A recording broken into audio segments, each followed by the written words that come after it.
جب شہاب الدین محمود بن تکش اپنے بھانجے سے ملنے روانہ ہوا تو اس وقت صلاح الدین ایوبی دمشق میں مقیم تھا اور شام کے حشیشان پر فیصلہ کن حملہ کرنے کی منصوبہ بندی کر رہا تھا۔ پھر ماموں اور بھانجے کی تنہائی میں ملاقات ہوئی۔ بیٹے تم اس وقت دو طرفہ جنگ میں مصروف ہو، شہاب الدین محمود بن تکش نے گفتگو کا آغاز کرتے ہوئے کہا۔ ایک طرف خاندان زنگی کے دو طاقتور افراد سیف الدین اور سلطان ملک صالح ہیں اور دوسری طرف پوری صلیبی دنیا ہے۔ میں اپنے علم اور طویل جنگی تجربے کی بنیاد پر پورے یقین کے ساتھ کہہ سکتا ہوں کہ موجودہ صورتحال کے تناظر میں ایک تیسری طاقت سے الجھنا انتہائی غیر دانشمندی ہے۔ صلاح الدین ایوبی پوری توجہ اور انہماک سے اپنے حقیقی ماموں کی گفتگو سن رہا تھا، مگر تیسری طاقت کے ذکر پر وہ چونک اٹھا۔ تیسری طاقت سے آپ کی مراد کیا ہے؟ صلاح الدین ایوبی نے انتہائی مؤدبانہ لہجے میں ماموں کو مخاطب کرتے ہوئے کہا۔ میری مراد حشیشان شام سے ہے۔ شہاب الدین محمود بن تکش نے بہت احتیاط کے ساتھ گفتگو شروع کی۔ ان کا مذہبی نظریہ ہمارے عقیدے سے کچھ مختلف صحیح، مگر وہ ہیں تو مسلمان۔ پھر تم خواہ ان کی دشمنی کیوں مول لیتے ہو؟ سیاست تو اسی کا نام ہے کہ بوقت ضرورت دشمن کو بھی دوست بنا لیا جائے۔ اگرچہ صلاح الدین ایوبی اپنے ماموں کا بہت احترام کرتا تھا، مگر اس وقت شہاب الدین محمود بن تکش کی گفتگو سن کر صلاح الدین ایوبی کے چہرے پر ناگواری کا رنگ ابھر آیا۔ تاہم اس نے شائستگی اور احترام کا دامن ہاتھ سے نہیں چھوڑا۔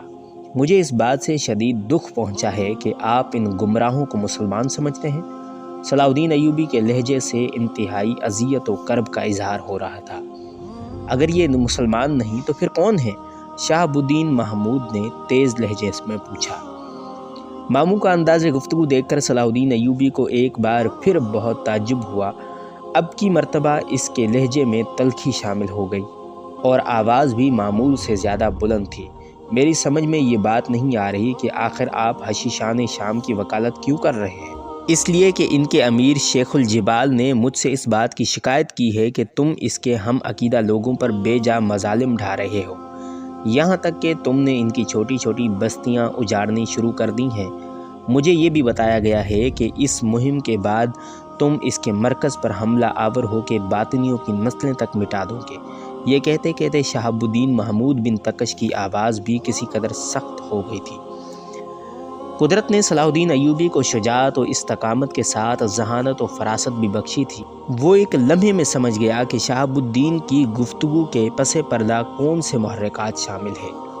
شیخ الجبال نے آپ کو یہ نہیں بتایا کہ اس نے والی موصل سیف الدین اور والی حلب سلطان ملک صالح سے ایک بہت بڑی رقم لے کر مجھے صفحہ ہستی سے مٹانے کی قسم کھائی ہے، اور اس سلسلے میں وہ 2 مرتبہ اپنی سی بھرپور کوشش کر چکا ہے۔ اگر حق تعالیٰ کی ذات پاک میری حامی و ناصر نہ ہوتی تو میں اس وقت آپ سے گفتگو کرنے کے بجائے زیر خاک سو رہا ہوتا۔ یہ کہتے کہتے صلاح الدین کے لہجے سے بہت زیادہ تلخی جھلکنے لگی۔ شہاب الدین محمود بن تکش نے اندازہ کر لیا کہ اس کا بھانجا مذہبی معاملات میں بہت زیادہ جذباتی اور حساس ہے، اس لیے اس نے صلاح الدین کو نرم کرنے کے لیے نیا طریقہ اختیار کیا۔ شیخ الجبال سنان نے اپنی اس اضطراری حرکت پر بہت زیادہ ندامت کا اظہار کیا ہے۔ اس نے مجھ سے وعدہ کیا کہ وہ آئندہ تمہیں اپنا بہترین دوست تصور کرے گا، بلکہ یوں کہوں کہ مجھے اس نے ثالث بنا کر بھیجا ہے کہ میں شیخ جبال اور تمہارے درمیان دوستی کا رشتہ قائم کرا دوں۔ شیخ الجبال جیسے شیطان کی بے جا حمایت اور وکالت پر صلاح الدین ایوبی کا خون کھول اٹھا، مگر اس نے اتنے قریبی رشتے کی پاسداری کے لیے انتہائی ضبط و تحمل سے کام لیا۔ میرے آقا صلی اللہ علیہ وسلم کی حدیث پاک ہے کہ مومن ایک سوراخ سے 2 بار نہیں ڈسا جاتا، مگر میں تو ڈسا جا چکا، اب تیسری باری کی تیاری ہے۔ اگرچہ صلاح الدین ایوبی کی آواز دھیمی تھی، مگر اس کے لہجے میں شدید طنز پوشیدہ تھا۔ شہاب الدین محمود نے ایک بار پھر اپنے بھانجے کو یقین دلانے کی کوشش کی کہ آئندہ شیخ الجبال اور اس کی جماعت تمہارے معاملے میں انتہائی دوستانہ روش اختیار کریں گے۔ ابھی شہاب الدین کی بات مکمل ہونے بھی نہیں پائی تھی کہ صلاح الدین ایوبی درمیان میں بول اٹھا۔ اب اس کی قوت برداشت جواب دے چکی تھی۔ اس نے با آواز بلند کہا، مجھے حق تعالیٰ کی مدد کے سوا کسی کی دوستی درکار نہیں۔ یہ میرا اور شیخ الجبال کا معاملہ ہے، برائے کرم آپ درمیان سے ہٹ جائیں۔